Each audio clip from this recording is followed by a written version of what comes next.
Sometimes family members can be our strongest critics in life. And in today's gospel, Jesus experiences critique from his own family. The gospel takes place in Mark chapter 6, verses 1 to 6, and it's at the very beginning of Jesus' ministry in the Galilee region. He is preaching in the synagogue, and the audience is amazed. The gospel tells us that. Family members are also present, his kin and family. And they said, "Where did he get all this? How is it that these miraculous deeds are by the carpenter's son? Isn't that who that is? The son of Mary and brother of James and Joses and Judas and Simon? And aren't his sisters our neighbors?" They found him too much for them. His family did not understand, and they found him too much and turned against him, and they judged him harshly. Who is this guy? What kind of wisdom does he have? He's a carpenter's son, and they took offense at that. And the gospel says Jesus could not work with them and had to move on. He could work no miracle there, apart from curing a few of the sick, laying hands on them. So much did their lack of faith distress him. He moved on and spent time teaching and healing elsewhere.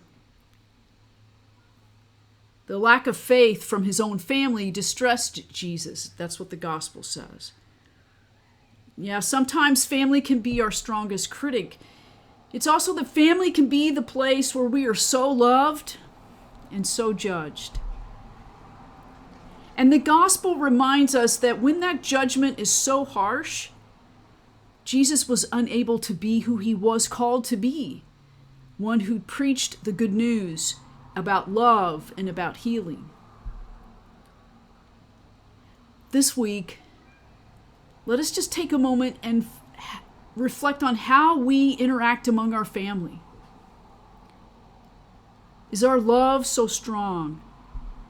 And does our critique sometimes come across too strong, that it prevents family members from being themselves? The gospel reminds us that we are challenged to expand our mindset, our understanding, our patience, and our tolerance of our loved ones and strangers. You know, Jesus says, love your neighbor. The reality is the neighbor includes family and ourselves. This week, let us be mindful of how we treat one another, how we are called to give each other understanding and grace, especially among family members.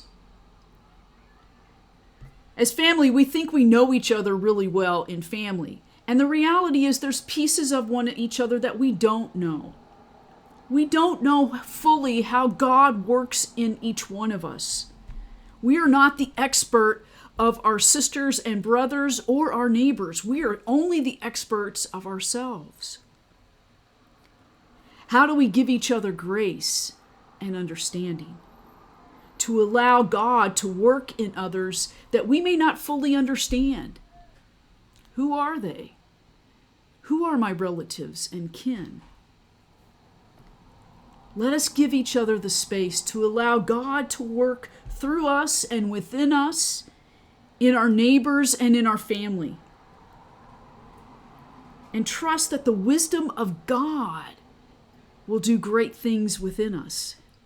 And pray that our understanding will always be in love. Amen.